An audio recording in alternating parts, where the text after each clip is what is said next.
I had my foot planted to the floor, trying to keep myself in the seat. Sometimes we're about to go around a corner, I had to close my eyes. I was that scared.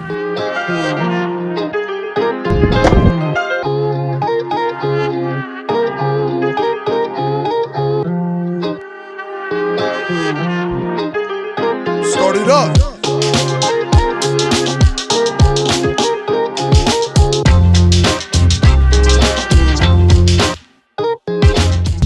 Hey, it's Ryan and Jared from Motor Persona. This is our very first episode of the Persona Diaries. We're heading to the Gold Coast. We're going to be meeting up with James Longstaff. Now, he has a BMW Z4 that he absolutely loves. He's had this thing professionally wrapped, semi-professionally.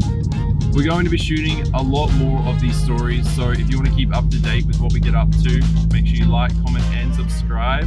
But let's get straight into James' story. G'day guys, my name is James Longstaff. I am 21 and I am a YouTube content creator.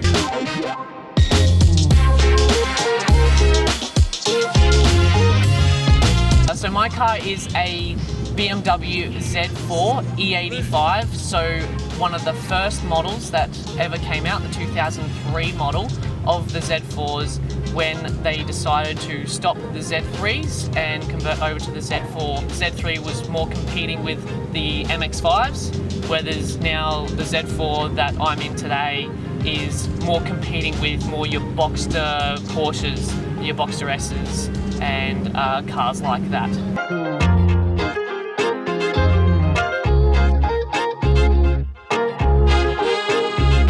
So I was really looking actually at a convertible and looking at all the different types that was out there at the time. So obviously MX-5 came up. It came down to the inline 6-cylinder, beautiful, quiet running car. BMW comes with a whole lot of options, especially for a 2003 model. Lit.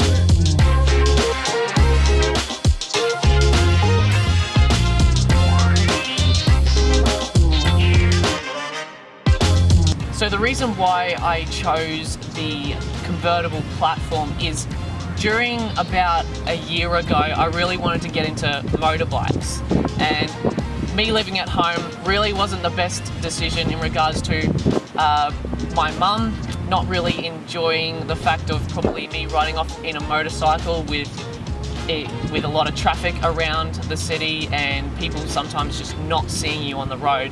So a convertible, fast, sporty, grippy car was really my next best option.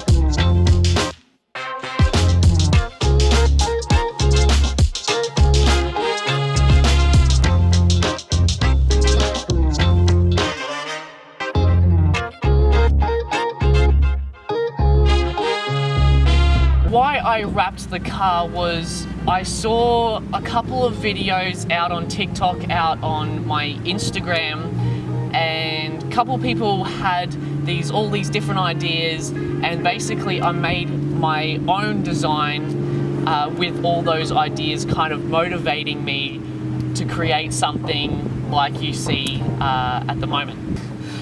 The Frozen one, really, just a couple of days ago, I literally just watched the new movie Frozen 2, and at the time that I was making the vlogs, I was with my friend Bella. A lot of the times when we go out for drives in the car, sometimes we'll put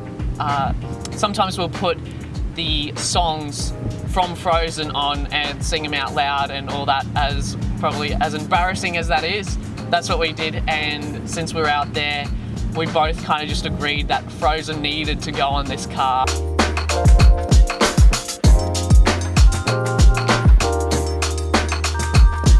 So when I take this car out of my garage, I, in a sense, feel free. And as corny as that sounds, it's really actually quite true.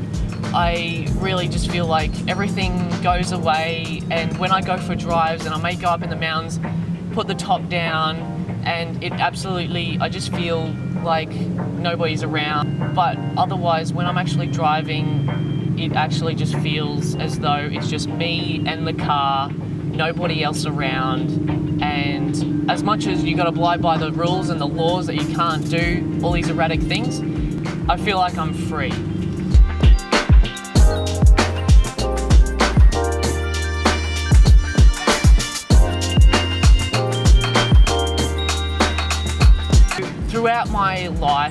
I have always worked hard.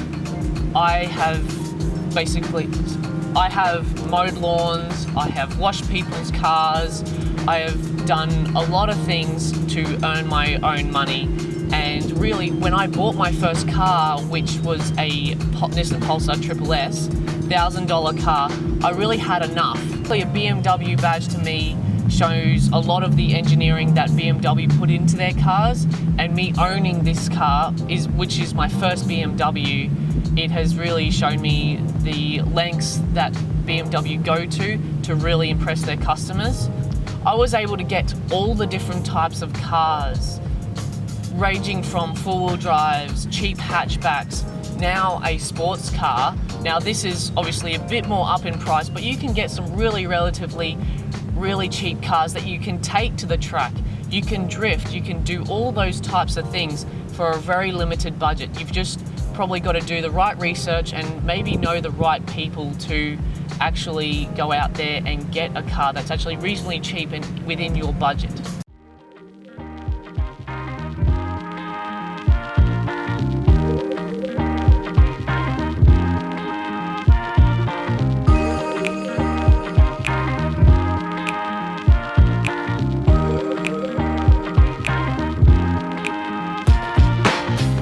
So my journey in cars has really started from a young age.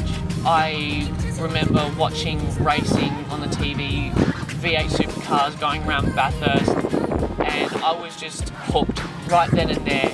And then when I grew up, I also bought my own remote control car, started working on that. I also was playing with Hot Wheels as a kid so much, like that's all I ever did. And then when I got my license, I couldn't wait for that first car.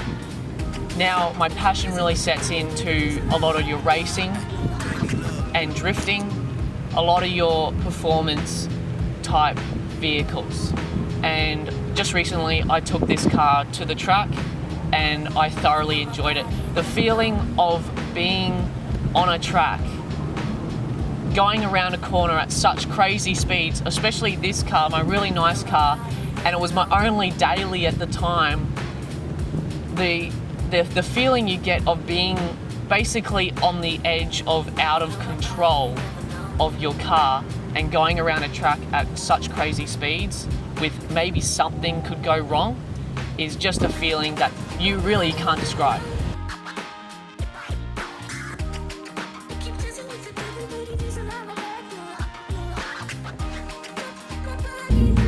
Well guys, that was the first episode of the Sony Diaries with James Longstaff.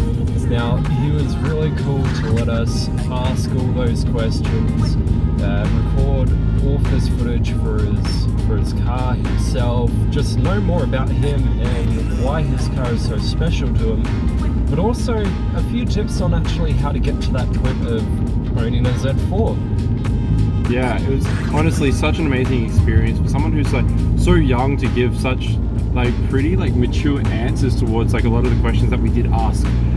Definitely gave a lot of light, especially for myself and I guess for Jared as well, in terms of our dreams and aspirations, and gave us a couple of different hints and tricks on how we can get there or how we can better approach some of the things that we do as well. So such an amazing learning experience for us as well, to see that from someone so young doing exactly what we do, which is pretty much just loving cars in general. We'll be releasing more of these. Hopefully we'll be able to get some different backgrounds, different cars out there. But if you do enjoy the series, make sure you leave some feedback below, leave a like on this video, be sure to subscribe, and of course all of James's details is going to be in the description. You should definitely chuck him a follow. He's going to be releasing all new content throughout 2020. Awesome. So if you enjoyed this, make sure you stick around for the next ones. But other than that, it's been Jared and Ryan from Motor Persona, and we'll see you in the next video. See you guys.